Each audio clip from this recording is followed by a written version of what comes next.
desesperada, um lar que nenhum sabia que estava buscando. E enquanto a noite avançava, envoltos em lençóis que cheiravam a jasmim e a promessas novas, Maria pensou nas palavras de sua avó. O verdadeiro amor sempre inclui sacrifício, e o verdadeiro dever sempre protege o que amamos. Pela primeira vez, desde que assinou aquele contrato em São Paulo, compreendeu que não tinha que escolher entre amor e dever. Havia encontrado o caminho para honrar ambos. Março chegou com a promessa de renovação, vestindo os campos mineiros com um manto de flores silvestres que transformava a paisagem em uma tela multicolorida. Na fazenda, a atmosfera havia mudado sutilmente.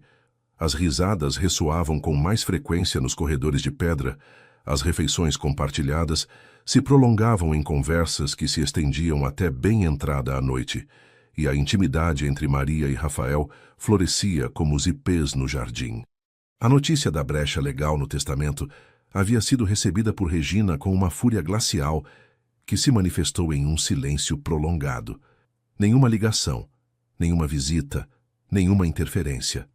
Era um alívio que ambos agradeciam enquanto redefiniam sua relação em termos próprios, não impostos.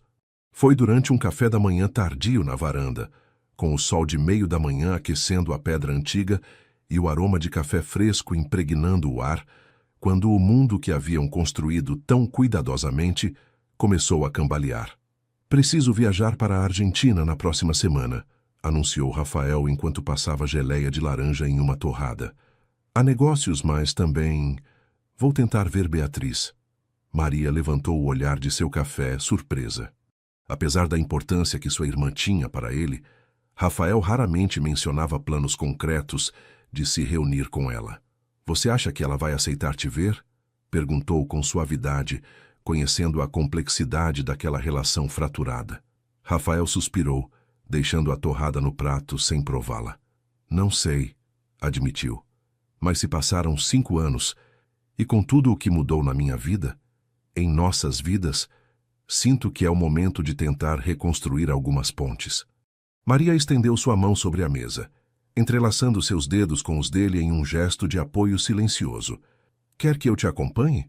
ofereceu. O sorriso de Rafael iluminou seu rosto com um calor que ainda a surpreendia. "Adoraria", respondeu. "Quero que Beatriz conheça você, que veja a mudança que você trouxe à minha vida." Naquela tarde, enquanto Maria organizava alguns detalhes da viagem iminente, recebeu uma ligação que mudaria o curso dos acontecimentos.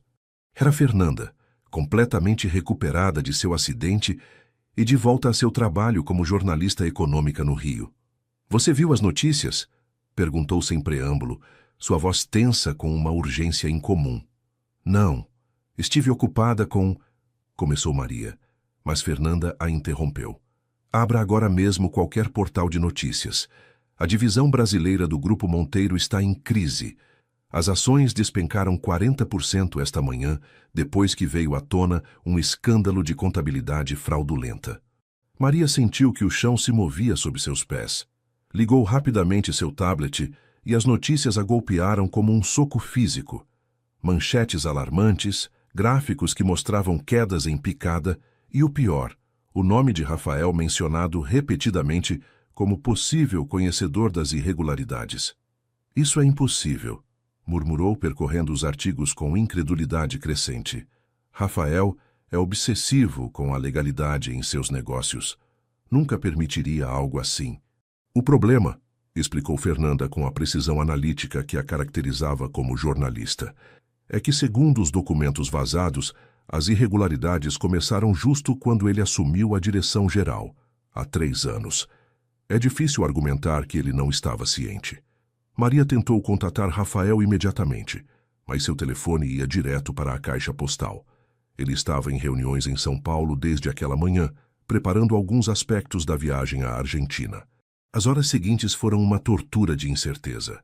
Os canais financeiros não falavam de outra coisa, os analistas debatiam a possível queda do Império Monteiro, e nas redes sociais, o nome de Rafael se convertia em sinônimo de fraude corporativa.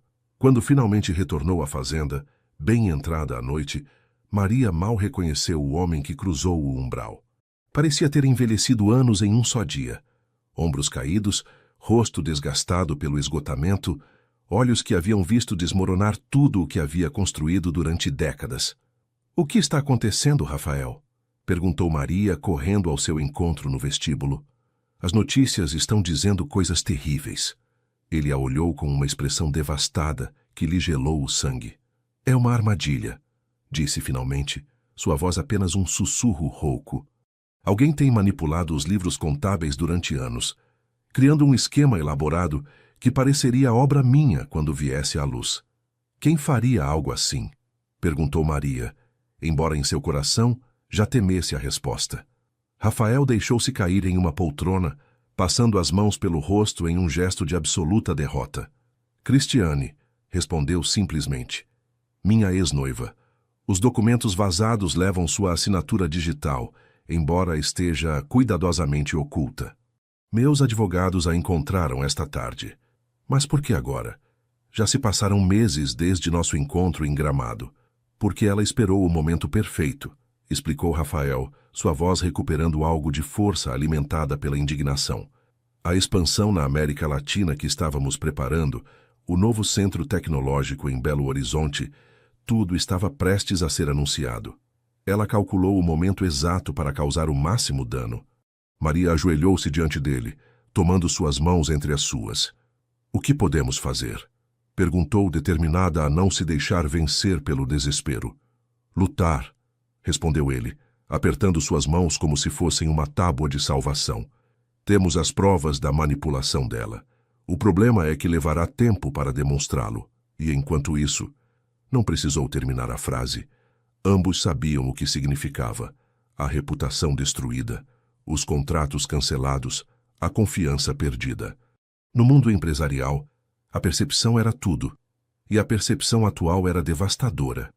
Os dias seguintes foram um turbilhão de reuniões com advogados, comunicados de imprensa e estratégias desesperadas para conter o dano. Maria permaneceu inabalável ao lado de Rafael, cancelando todos seus compromissos na vinícola para estar com ele em cada passo do processo. Foi durante uma videoconferência particularmente tensa com o conselho diretor quando o segundo golpe caiu. Regina Monteiro, que havia permanecido suspeitosamente silenciosa durante a crise, solicitou uma reunião de emergência com todos os acionistas familiares. Ela quer aproveitar isso para tomar o controle, explicou Rafael a Maria quando desligaram a chamada. Seu rosto uma máscara de fúria contida. Sempre acreditou que sou muito brando para dirigir o império que meu pai construiu. Agora tem a desculpa perfeita. Ela não pode fazer isso, protestou Maria. Você é o acionista majoritário. Só até que se cumpra oficialmente o prazo do testamento, corrigiu ele. Temos a brecha legal para proteger a fundação, mas meu controle sobre o resto das empresas continua dependendo de cumprir os termos originais do casamento até o final do período estipulado. A compreensão golpeou Maria com força devastadora. Estavam a apenas 2 meses do final do prazo de 18 meses. Se Regina conseguisse atrasar a resolução do escândalo até então, poderia argumentar descumprimento e arrancar de Rafael não só a herança, mas o controle de todo o conglomerado familiar. É uma conspiração, murmurou, as peças encaixando em um padrão sinistro. Cristiane e sua mãe trabalhando juntas. Rafael a olhou com expressão surpresa, como se a ideia nunca tivesse lhe ocorrido. É possível, admitiu finalmente. Cristiane sempre teve uma relação próxima com minha mãe. Compartilhavam a mesma visão implacável dos negócios, a mesma crença de que os fins justificam os meios. Naquela noite, enquanto Rafael finalmente conciliava um sono inquieto, depois de dias praticamente sem descanso, Maria permaneceu acordada, contemplando o teto do quarto. A magnitude do que enfrentavam era esmagadora. Não era apenas uma crise empresarial, mas um ataque calculado contra tudo o que Rafael valorizava, contra o legado que havia tentado proteger, contra o futuro que começavam a imaginar juntos. O mais doloroso era ver como a luz em seus olhos, essa centelha que havia florescido durante os últimos meses, enquanto redescobriam a capacidade de amar e ser amado, se apagava gradualmente sob o peso da traição e da desesperança. Foi então, na quietude daquela noite mineira, quando Maria tomou uma decisão. Não permitiria que destruíssem este homem que havia chegado a amar com uma intensidade que nunca acreditou possível. Não deixaria que a ganância e a manipulação vencessem a verdade e a justiça. Se Regina e Cristiane queriam guerra, teriam. Mas não haviam contado com enfrentar alguém formado na escola mais dura de todas, a luta por sobreviver quando tudo parece perdido. Maria havia salvado a vinícola de sua avó contra todo prognóstico. Agora salvaria o legado de Rafael e o futuro que mereciam construir juntos. Com esta resolução ardendo em seu coração, levantou-se silenciosamente da cama e dirigiu-se ao escritório. Era hora de traçar um plano de contra-ataque. A neta de Aparecida Oliveira não se rendia sem lutar. O amanhecer encontrou Maria ainda no escritório, rodeada de documentos espalhados e múltiplas xícaras de café vazias. Havia passado a noite inteira investigando, analisando, conectando pontos que ninguém mais havia relacionado.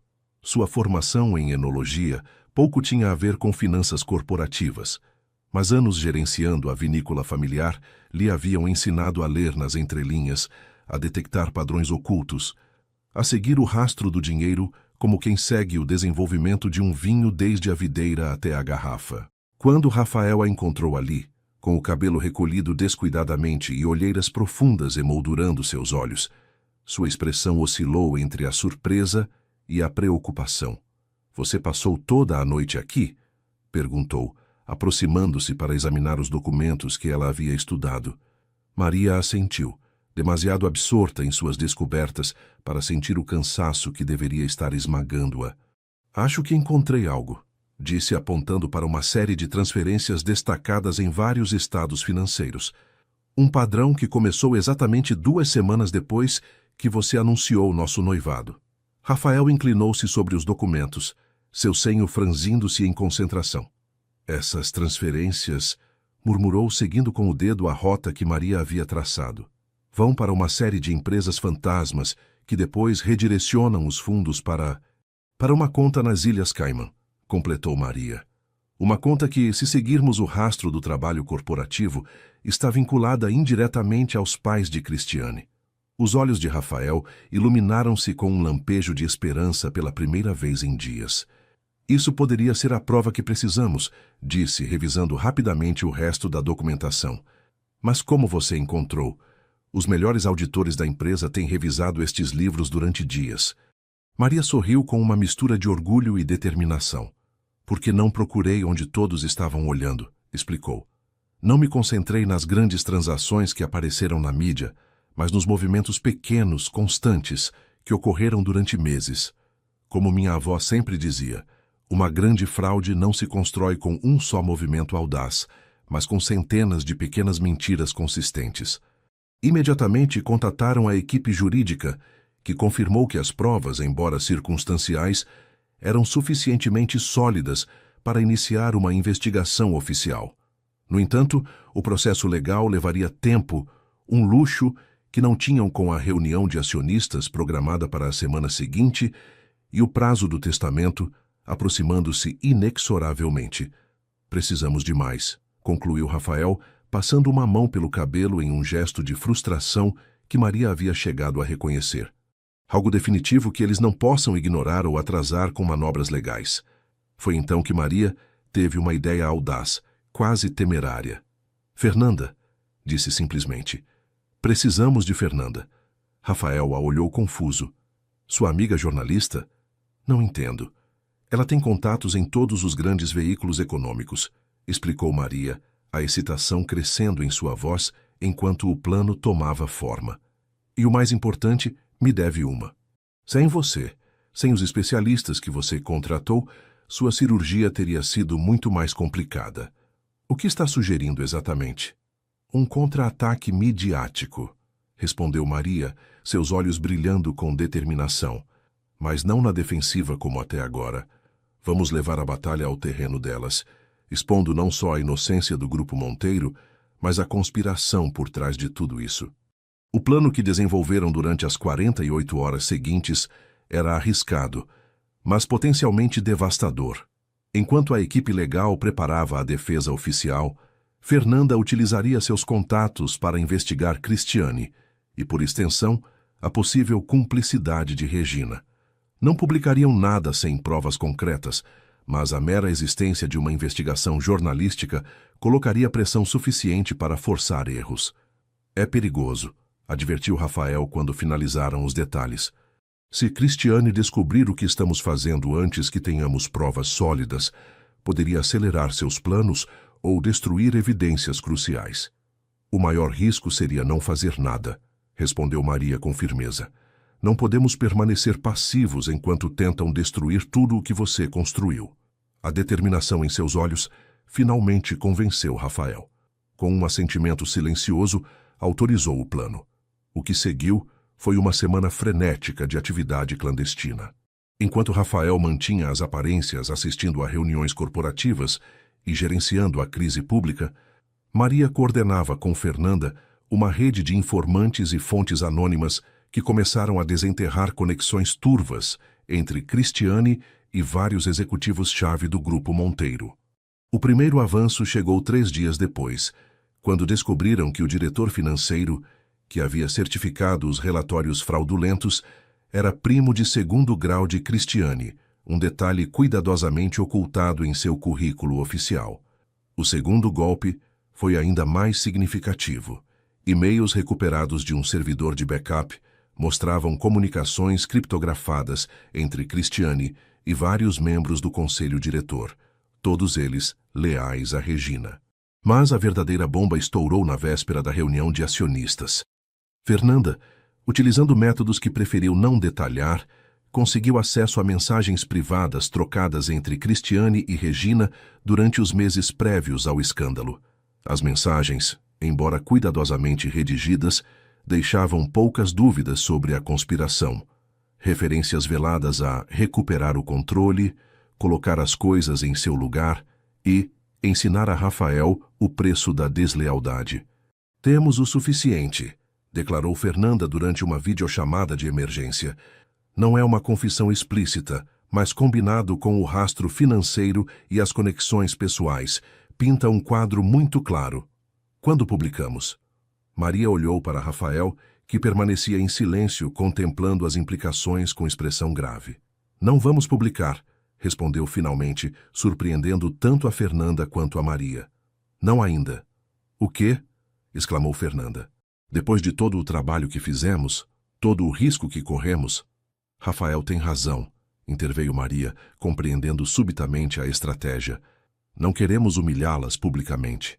Queremos que se retirem com a dignidade intacta. Exatamente, assentiu Rafael. Se isso vier à luz, não só destruirá a Cristiane e minha mãe, mas danificará irreparavelmente a reputação de toda a corporação. Milhares de funcionários inocentes pagariam o preço. O plano alternativo que desenvolveram era mais sutil, mas potencialmente mais efetivo. Apresentariam as provas diretamente a Regina e Cristiane antes da reunião de acionistas, oferecendo-lhes uma saída discreta.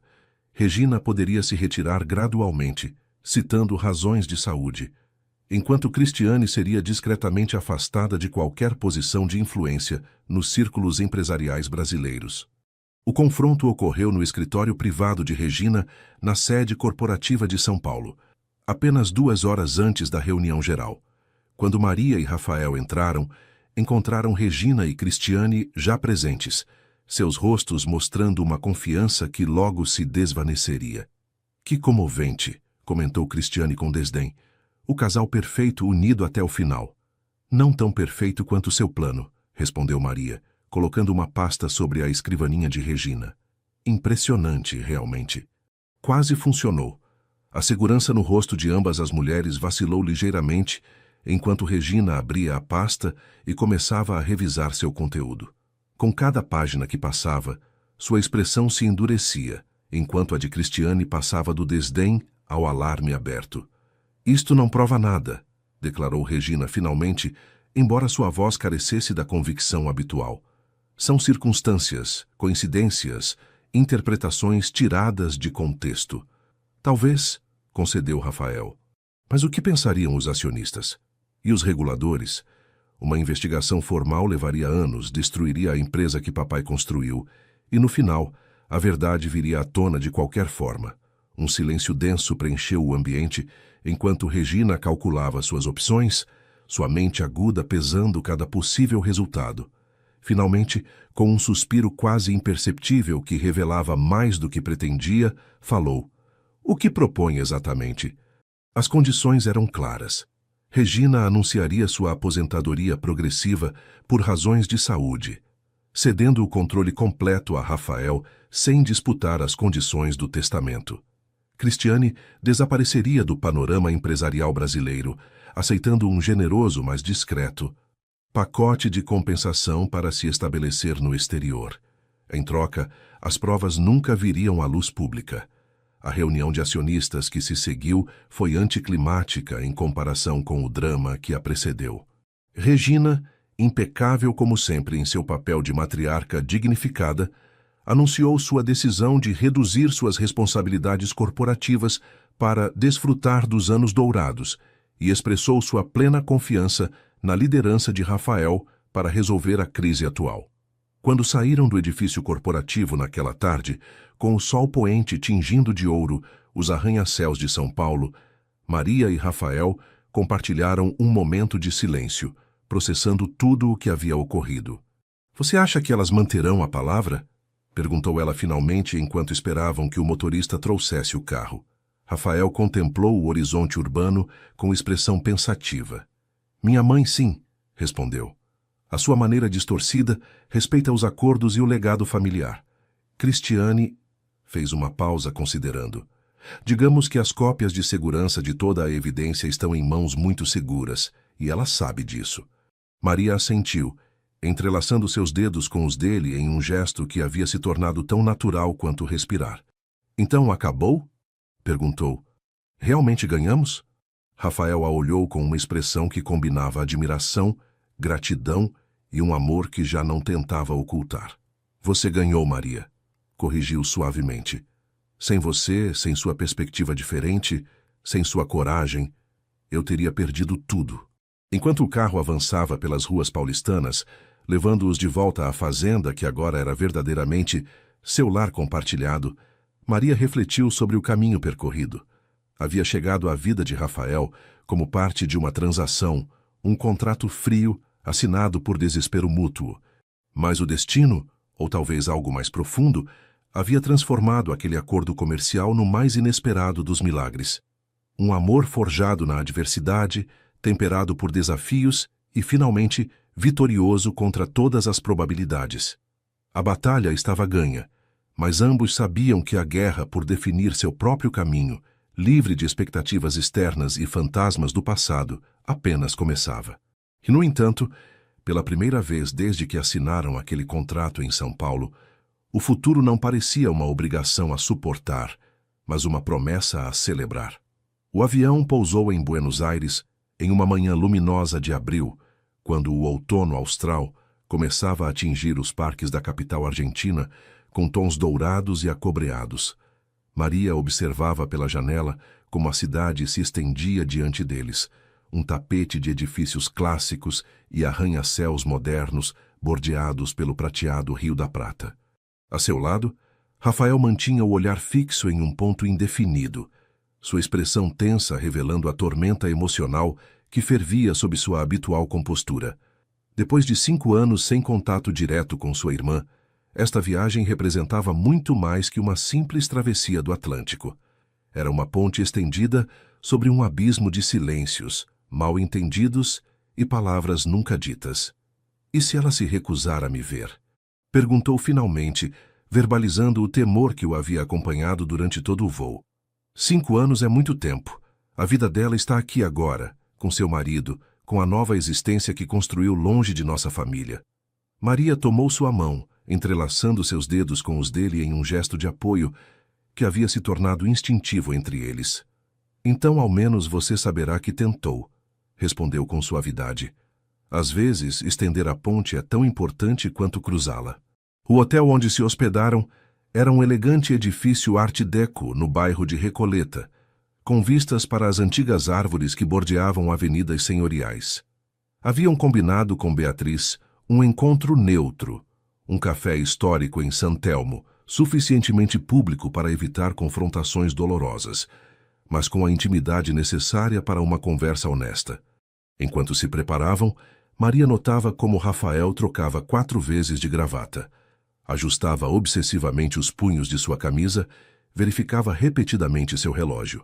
Gestos pequenos, mas reveladores do homem que normalmente controlava cada detalhe de seu entorno, agora completamente vulnerável diante da perspectiva de reencontrar-se com a única pessoa cuja ausência lhe havia causado uma dor que nem sequer se permitia reconhecer plenamente. "Você está nervoso", observou ela com ternura, aproximando-se para ajudá-lo a ajustar a gravata que havia terminado ligeiramente torta. Rafael exalou profundamente, permitindo-se uma rara mostra de incerteza. "Nunca fui bom nisso", confessou. "As reconciliações, admitir erros. Meu pai considerava que pedir perdão era uma fraqueza imperdoável em um monteiro." "Seu pai estava errado", respondeu Maria com suavidade, mas firmeza. "A verdadeira fortaleza está em reconhecer nossos erros e trabalhar para repará-los. É o que você está fazendo agora." O café escolhido para o encontro era um estabelecimento centenário, com mesas de mármore, cadeiras de madeira escura e paredes cobertas de fotografias sépia que documentavam um século de história portenha. Quando chegaram, Beatriz já estava ali, sentada em uma mesa do fundo, parcialmente oculta atrás de uma coluna ornamentada. Maria a reconheceu imediatamente, apesar de nunca tê-la visto em pessoa. Tinha os mesmos olhos intensos de Rafael, embora os seus parecessem mais calorosos, menos guardados. Seu cabelo negro, que nas fotografias antigas usava comprido, agora estava cortado em um bob elegante, que emoldurava um rosto que refletia a mesma determinação que caracterizava seu irmão, mas com uma serenidade que sugeria que havia encontrado seu lugar no mundo. Quando seus olhares se cruzaram, um silêncio denso de emoções contidas preencheu o espaço entre eles. Foi Beatriz quem finalmente o rompeu, levantando-se com um movimento fluido. "Rafael", disse simplesmente, sua voz mais suave do que Maria havia imaginado, com um leve sotaque argentino que havia se misturado com seu português brasileiro original. "Beatriz", respondeu ele, e Maria pôde escutar o nó de emoção que tensionava sua garganta. "Apresento-lhe Maria, minha esposa." Beatriz dirigiu sua atenção para Maria, estudando-a com um olhar avaliador, mas não hostil. "A famosa Maria", comentou, estendendo sua mão. "Li sobre sua vinícola em revistas de enologia. Trabalho impressionante com a recuperação de cepas autóctones." Maria apertou sua mão, surpresa por este conhecimento inesperado. "Obrigada", respondeu. "Não sabia que você acompanhava os desenvolvimentos vinícolas brasileiros." Um sorriso fugaz iluminou o rosto de Beatriz. "O Brasil sempre será minha primeira pátria, independentemente de circunstâncias familiares." Sentaram-se, e um silêncio incômodo se instalou enquanto um garçom de jaqueta branca anotava seu pedido. Café com leite para Beatriz, expresso para Rafael, chá de ervas para Maria. Quando o homem se retirou, Beatriz foi diretamente ao ponto. "Por que agora, Rafael?" perguntou sem hostilidade, mas com uma franqueza que lembrava que os irmãos Monteiro compartilhavam mais que o sobrenome. "Depois de 5 anos, o que mudou?" Rafael olhou brevemente para Maria como buscando força, antes de responder. "Tudo", disse simplesmente. "A fundação está segura agora, completamente sob meu controle e fora do alcance do conselho familiar. Mamãe está se aposentando gradualmente dos negócios e eu..." Fez uma pausa buscando as palavras adequadas. "Eu mudei, Beatriz. Não sou o mesmo homem que permitiu que você partisse sem lutar o suficiente por nossa relação." Beatriz o estudou em silêncio, como avaliando a sinceridade de suas palavras. Suas bebidas chegaram, criando uma pausa natural na tensa conversa. "Me conte sobre a fundação", pediu finalmente, mexendo lentamente seu café. "Como estão os programas de apoio escolar na Maré? E o projeto de inserção laboral para mães solteiras?" Durante a hora seguinte, Rafael detalhou meticulosamente cada aspecto da fundação. Os sucessos, os desafios, as vidas transformadas. Falou com uma paixão que Maria raramente o havia visto mostrar, mesmo nos temas que mais lhe importavam. Beatriz escutava atentamente, fazendo perguntas incisivas, oferecendo sugestões, revelando um conhecimento profundo de projetos que, apesar da distância física, nunca havia abandonado mentalmente. Gradualmente, a formalidade inicial começou a se dissolver. Anedotas compartilhadas emergiram naturalmente, lembranças de infância que nem mesmo a ruptura familiar havia conseguido apagar. Maria observava a transformação sutil, mas inegável. Dois adultos feridos pelo passado encontrando tentativamente um caminho de volta um para o outro.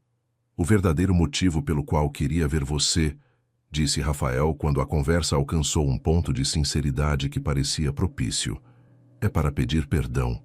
Deveria ter estado ao seu lado naquela noite. Deveria ter enfrentado o papai com você, em vez de tentar mediar. Sua causa era justa, e eu sabia disso. Mas escolhi o caminho de menor resistência. Beatriz deixou sua xícara sobre o pires com cuidado meditado, seus olhos repentinamente brilhantes com lágrimas contidas. Durante anos estive tão irritada com você, confessou. Não pelo que você fez, mas pelo que não fez. Pelos silêncios, pelas palavras não ditas, por permitir que papai transformasse minha paixão em algo vergonhoso. Eu sei, assentiu Rafael, a vulnerabilidade nua em sua voz. Que não tenho desculpas. Só posso dizer que nunca deixei de pensar em você, de me preocupar, de tentar proteger a única coisa que restava de você no Brasil. Um silêncio carregado de emoções se instalou entre eles. Foi Maria quem finalmente o rompeu, sentindo que era o momento de compartilhar algo que poderia ajudar a sarar velhas feridas. Beatriz, há algo que você deve saber, disse com suavidade. A verdadeira razão do nosso casamento no início foi o testamento do seu pai. Rafael precisava se casar para manter o controle da fundação, para evitar que caísse nas mãos do conselho familiar. Beatriz olhou para Maria com surpresa, depois para Rafael, que assentiu confirmando a revelação. Você se casou para proteger minha fundação? Perguntou sua voz apenas um sussurro. Um casamento de conveniência, como nos romances do século XIX. Começou assim, confirmou Rafael. Maria precisava salvar a vinícola de sua avó. Eu precisava cumprir com os termos do testamento. Era um acordo prático. Mas se transformou em algo completamente diferente, acrescentou Maria, seu olhar encontrando-se com o de Rafael em uma comunicação silenciosa, mas eloquente. Algo que nenhum de nós esperava nem buscava. Beatriz os observou a ambos, uma compreensão gradual iluminando seus olhos. Então o destino tem senso de humor, afinal. Comentou com um sorriso genuíno que transformava seu rosto, fazendo-o parecer anos mais jovem. O filho de Augusto Monteiro, o homem que sempre disse que o amor era uma distração perigosa para os negócios, encontra o amor verdadeiro em um casamento arranjado. Rafael permitiu-se uma risada suave, o som estranhamente libertador em meio à tensão emocional. A vida tem formas inesperadas de nos ensinar lições, admitiu. E falando em surpresas, fez uma pausa, olhando para Maria com uma pergunta silenciosa em seus olhos. Ela assentiu, entendendo perfeitamente o que ele queria compartilhar. Beatriz, continuou Rafael, voltando sua atenção à sua irmã. Há outra razão pela qual queríamos ver você pessoalmente. Maria e eu vamos ter um bebê. A notícia, compartilhada pela primeira vez com alguém fora de seu círculo mais íntimo, ficou suspensa no ar como uma promessa de futuro. Beatriz os olhou a ambos, a surpresa dando lugar rapidamente a uma alegria genuína que iluminou seu rosto. Vou ser tia, murmurou, como saboreando as palavras. Um pequeno Monteiro, com sangue gaúcho. Ou uma pequena, acrescentou Maria com um sorriso, sua mão inconscientemente pousando sobre seu ventre ainda plano. Estamos apenas no segundo mês. Beatriz estendeu sua mão sobre a mesa, tomando a de Maria primeiro, depois a de Rafael, em um gesto que fechava simbolicamente o círculo rompido anos atrás. A vida é realmente extraordinária, refletiu. 5 anos atrás, quando tomei aquele avião, acreditava que estava fechando definitivamente um capítulo da minha vida. Nunca imaginei que algum dia estaria aqui, me reconciliando com meu irmão, conhecendo minha cunhada e recebendo a notícia de um sobrinho ou sobrinha a caminho. Quando finalmente deixaram o café, O sol começava a se pôr sobre a cidade, banhando as ruas de paralelepípedos de San Telmo, com uma luz dourada que parecia presagiar novos começos. Beatriz os acompanhou até a esquina, onde pararam para se despedir. Você deve vir ao Brasil, insistiu Rafael, suas mãos segurando as de sua irmã, como se temesse que ao soltá-la, voltaria a perdê-la. Conhecer a fazenda, ver a fundação, passar tempo juntos antes que o bebê nasça. Beatriz sorriu, um sorriso que pela primeira vez estava completamente livre das sombras do passado. Farei isso, prometeu. Meu marido tem um congresso em São Paulo em julho. Poderíamos estender a viagem, visitar o Rio, Minas Gerais. Abraçaram-se, um abraço que continha 5 anos de ausência e a promessa de um futuro compartilhado. Quando finalmente se separaram, havia lágrimas nos olhos de ambos os irmãos, mas eram lágrimas de renovação, não de perda. Enquanto o táxi os levava de volta ao hotel, Maria observava o perfil de Rafael recortado contra a paisagem urbana de Buenos Aires. Algo fundamental havia mudado nele. Uma tensão que sempre havia estado presente, mesmo em seus momentos mais relaxados, parecia ter se dissolvido. Como se a última peça de um quebra-cabeça complexo finalmente tivesse encontrado seu lugar, completando uma imagem que só agora podia ser vista em sua totalidade. Obrigado, disse ele simplesmente, tomando sua mão sobre o assento do táxi. Por estar aqui, por ser quem você é, por me ajudar a encontrar o caminho de volta à minha irmã. Maria apoiou sua cabeça no ombro de Rafael, sentindo a vida que crescia dentro dela como uma promessa silenciosa de continuidade, de histórias que não terminavam, mas evoluíam, transformando-se em novos capítulos ainda por escrever. Somos uma família, respondeu suavemente. É o que fazemos. Ajudamo-nos a encontrar o caminho de volta para casa. Maio desdobrou seu esplendor sobre os vinhedos da Serra Gaúcha, vestindo as encostas com um verde intenso que pressagiava uma colheita excepcional. Maria percorria as fileiras de videiras com passo lento, mas seguro, detendo-se ocasionalmente para examinar os pequenos cachos em formação, tão promissores quanto o futuro que se gestava em seu interior. Sua gravidez, agora no 3º mês, começava a manifestar-se em sutis mudanças, que só ela e Rafael podiam notar. Uma leve curva, apenas perceptível sob seus vestidos soltos, um cansaço doce ao entardecer, uma nova sensibilidade aos aromas intensos que tanto amava como enóloga. Antônio, o enólogo-chefe, caminhava a seu lado, discutindo os planos para a nova linha de vinhos ecológicos que estavam desenvolvendo. Com seus 60 e tantos anos, com décadas de experiência gravadas nas rugas de seu rosto curtido pelo sol, havia sido como um segundo pai para Maria desde que sua avó adoeceu. Agora, olhava-a com uma mistura de orgulho profissional e afeto paternal. Aparecida ficaria tão orgulhosa, comentou enquanto observavam o horizonte do alto de uma colina, com os vinhedos estendendo-se a seus pés como um tapete vivo. Não só por como você salvou a vinícola, mas pela mulher em que se transformou. Maria sorriu, comovida pela menção de sua avó. As visitas à casa de repouso eram cada vez mais difíceis. Aparecida raramente tinha momentos de lucidez, e quando os tinha, eram tão breves quanto preciosos. No entanto, em sua última visita, havia tido claridade suficiente para entender, com essa intuição que nem mesmo o Alzheimer havia conseguido apagar, que sua neta esperava um filho. A vida é um ciclo perfeito, minha menina, havia dito Aparecida, suas mãos enrugadas descansando sobre as de Maria. O que se perde em uma geração se recupera na seguinte. É a forma que o universo tem de equilibrar-se a si mesmo. Agora, enquanto contemplava os vinhedos que sua avó havia amado com paixão feroz, Maria sentia a verdade daquelas palavras ressoando em seu ser. O legado não era apenas a terra, as videiras ou o nome nas garrafas. Era a continuidade, a forma como cada geração honrava a anterior, enquanto construía seu próprio caminho. Você já pensou em nomes? Perguntou Antônio, enquanto regressavam em direção aos edifícios principais da vinícola, onde a arquitetura tradicional gaúcha combinava-se harmoniosamente com instalações modernas, fruto do investimento de Rafael. Maria sorriu, acariciando instintivamente seu ventre. Se for menina, Aparecida, respondeu sem hesitar. E se for menino, fez uma pausa pensativa. Talvez Miguel, como meu avô. Embora Rafael e eu ainda estejamos deliberando. Ao mencionar Rafael, seu olhar dirigiu-se instintivamente para o estacionamento onde acabava de chegar seu carro. Desde a viagem à Argentina, haviam desenvolvido uma nova rotina. Ele passava 3 dias por semana em São Paulo, atendendo aos negócios familiares, e o resto do tempo trabalhava da fazenda, acompanhando-a à Serra Gaúcha quando os compromissos permitiam.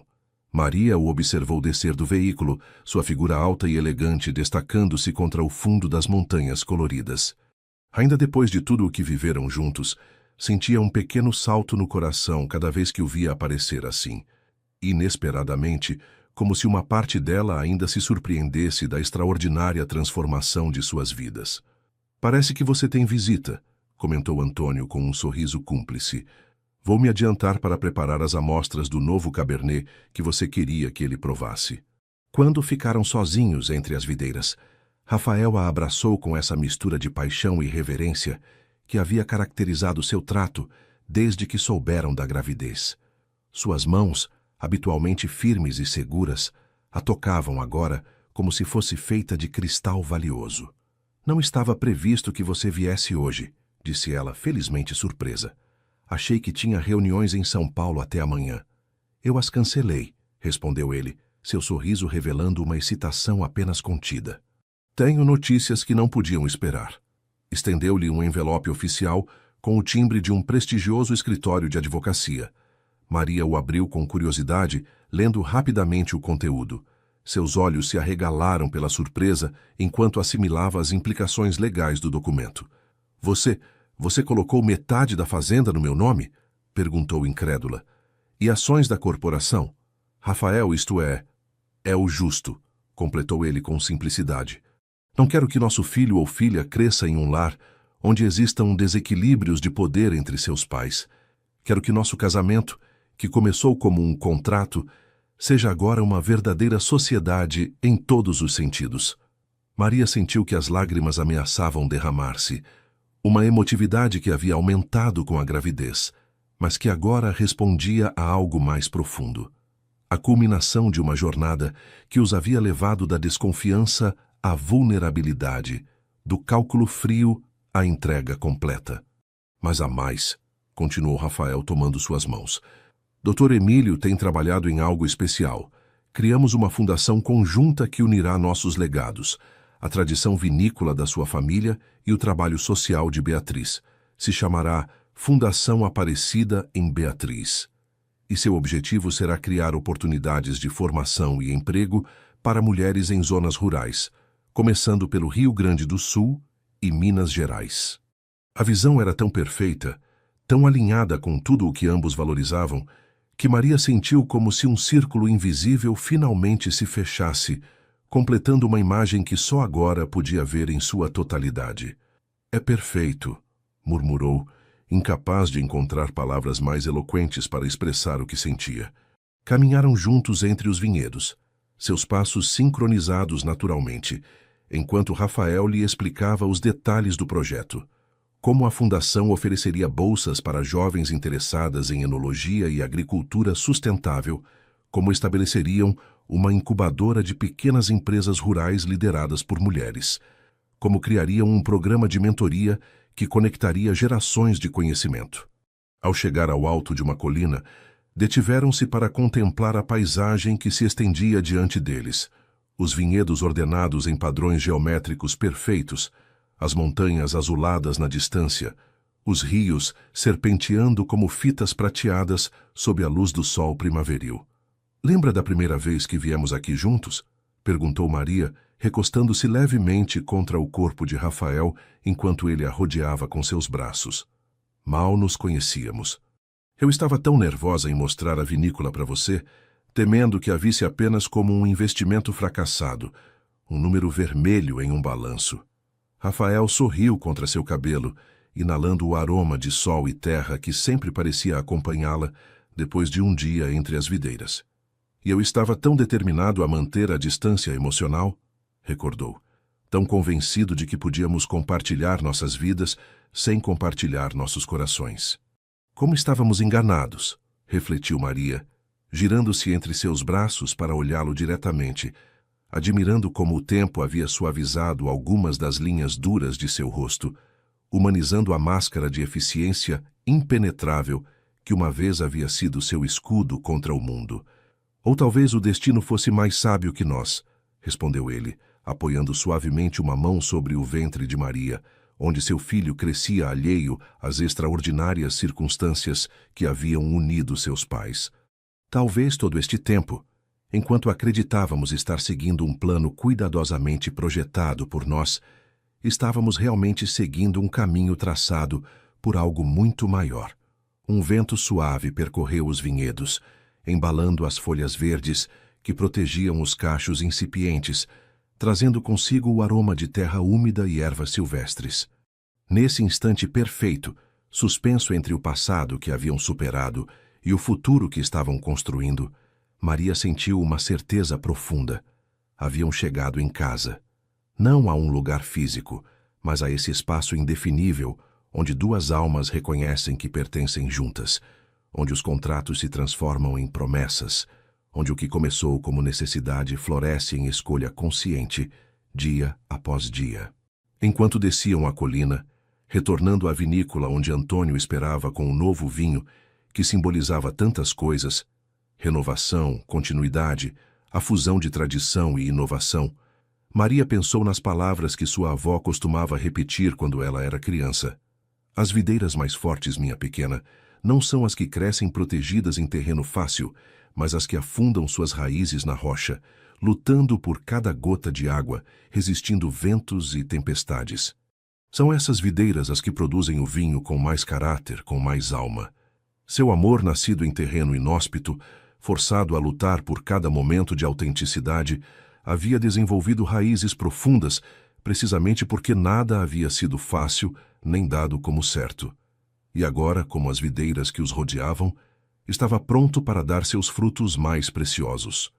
O verão se despedia com um entardecer espetacular que tingia de ouro e púrpura os campos mineiros.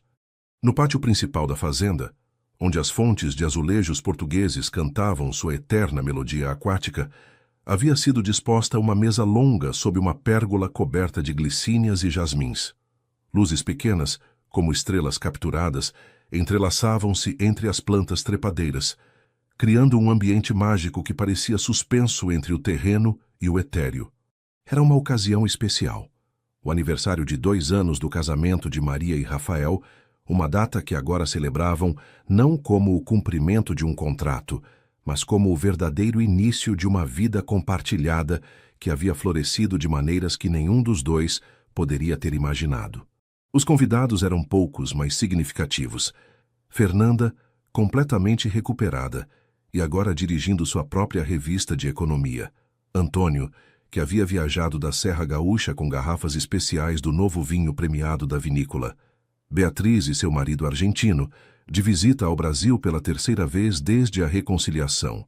E, sentada em um lugar de honra, Aparecida, que, em um milagre inesperado, estava tendo um de seus dias bons, seus olhos claros e lúcidos, enquanto segurava nos braços o pequeno Miguel, de apenas 3 meses. Maria, vestida com um simples vestido de seda cor marfim, que realçava o brilho saudável que a maternidade havia acrescentado à sua beleza natural, observava a cena com o coração transbordante.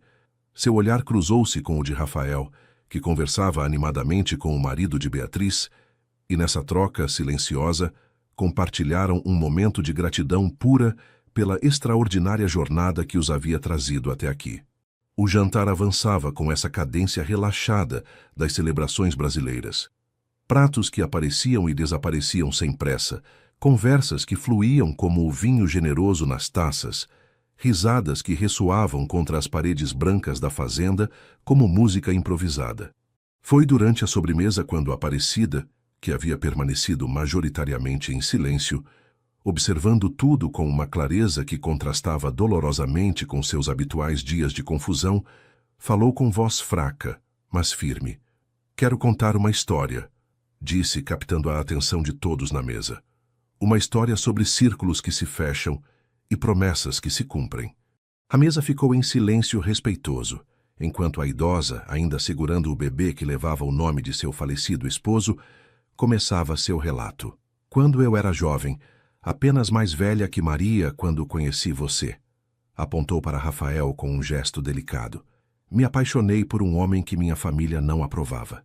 Miguel era apaixonado, sonhador, sem um tostão no bolso, mas com a cabeça cheia de ideias para transformar um pequeno vinhedo abandonado em algo extraordinário.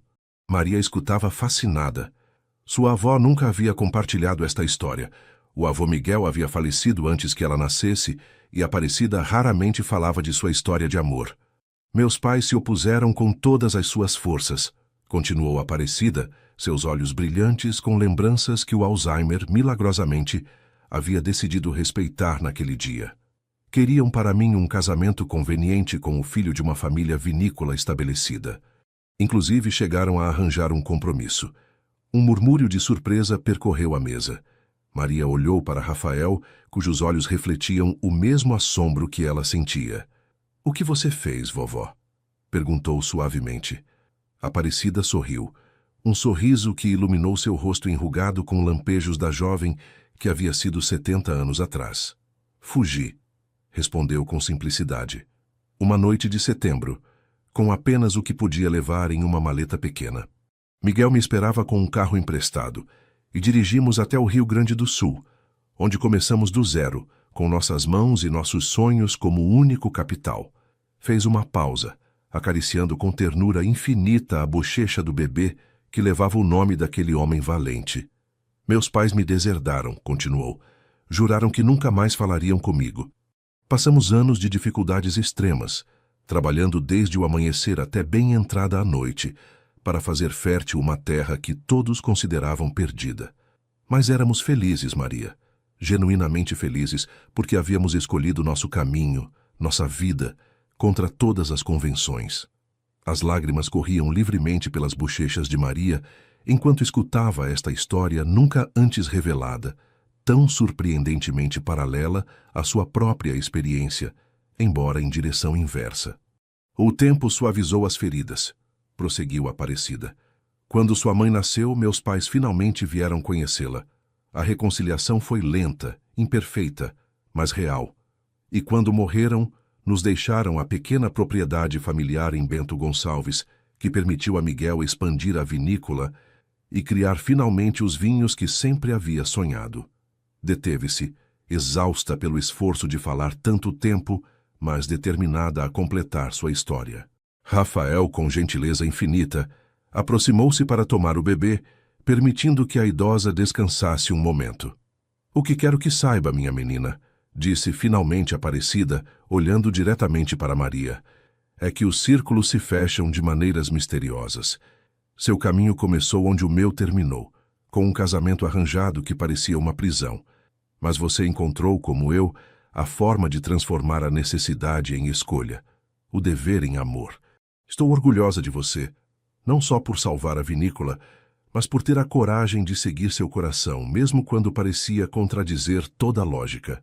Um silêncio comovido seguiu a estas palavras.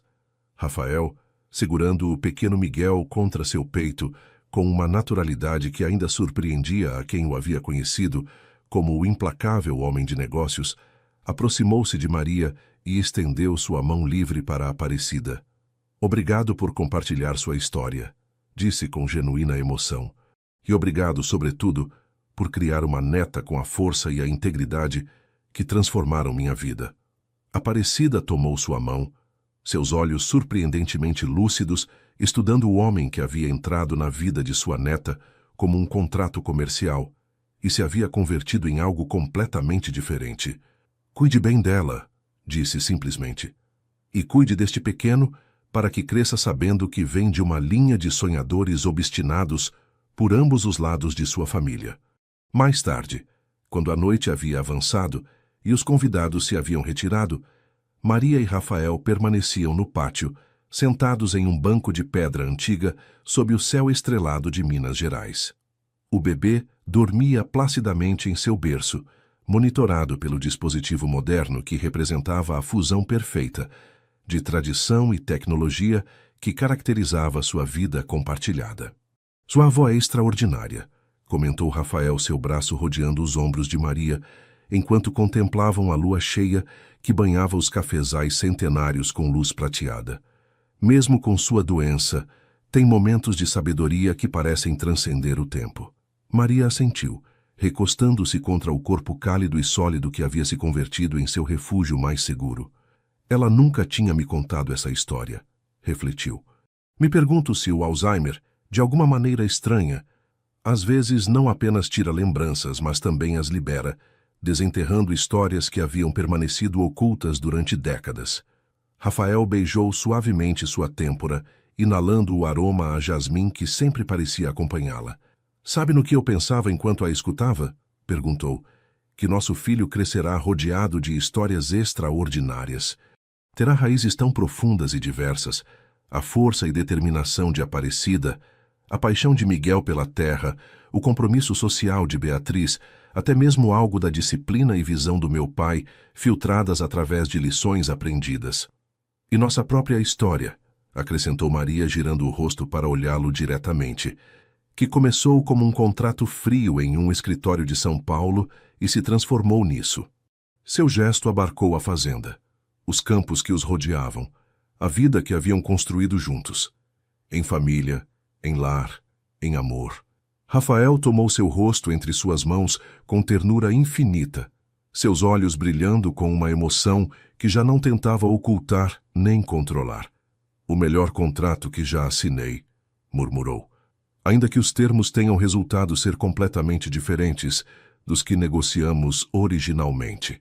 Maria sorriu, recordando aquele dia chuvoso em São Paulo quando havia assinado os documentos com mãos trêmulas, convencida de que estava vendendo um pedaço de sua alma para salvar o legado familiar. Você se arrepende de algo? Perguntou, embora conhecesse a resposta. Só de ter desperdiçado tanto tempo mantendo as defesas levantadas, respondeu ele. De ter acreditado que podia compartilhar minha vida com você sem arriscar meu coração. No silêncio que seguiu, só interrompido pelo canto dos grilos e pelo sussurro da brisa entre os cafezais, ambos refletiram sobre a extraordinária jornada que os havia levado de estranhos unidos por necessidade a almas entrelaçadas por escolha. O bebê emitiu um pequeno som através do monitor e ambos sorriram simultaneamente, esse reflexo parental que haviam desenvolvido nos últimos meses. Maria levantou-se para ir verificar que tudo estivesse bem, mas antes de partir, inclinou-se para beijar Rafael, um beijo que continha toda a história que haviam escrito juntos, os obstáculos superados, as dúvidas vencidas, o amor encontrado no lugar mais inesperado. Eu te amo, disse simplesmente, as palavras que uma vez haviam parecido impossíveis, agora fluindo tão naturalmente quanto a água das fontes que decoravam o pátio. E eu a você, respondeu ele. Além de qualquer contrato, além de qualquer dever, além de qualquer expectativa, eu escolho você cada dia, Maria, e a escolherei sempre. Enquanto ela se afastava em direção à casa, Rafael permaneceu um momento mais sob as estrelas, refletindo sobre os estranhos e imprevisíveis caminhos do destino. Como o que havia começado como uma transação comercial, um acordo frio motivado pela necessidade mútua, havia se transformado na experiência mais autêntica e transformadora de sua vida. O menino que nunca havia aprendido a confiar, o homem que havia construído muralhas impenetráveis ao redor de seu coração, agora era esposo, pai, irmão reconciliado, mentor, sonhador. Todos os papéis que uma vez havia rejeitado por considerá-los fraquezas, agora constituíam a fonte de sua maior força. Com um suspiro de profunda satisfação, levantou-se para juntar-se a Maria e seu filho, caminhando em direção à casa, que já não era simplesmente uma fazenda mineira de paredes brancas e arcos coloniais, mas o lar que ambos haviam construído, pedra por pedra, dia após dia, escolha após escolha. No quarto do bebê, encontrou Maria cantarolando suavemente enquanto acariciava a frente do pequeno Miguel, que havia voltado a dormir profundamente. A cena, banhada pela luz suave de uma pequena lâmpada, continha toda a simplicidade e toda a complexidade do amor verdadeiro. Esse milagre cotidiano que transforma o ordinário em extraordinário, o prático em poético, os contratos em promessas eternas. E enquanto a noite avançava sobre os campos de café e os vinhedos distantes, enquanto as estrelas brilhavam sobre a fazenda onde duas vidas haviam se entrelaçado de maneiras que nenhum documento legal poderia ter previsto, o círculo iniciado em um escritório de São Paulo com cheiro de couro e café amargo finalmente se completava, não como um final, mas como o verdadeiro princípio de uma história que apenas começava a ser escrita.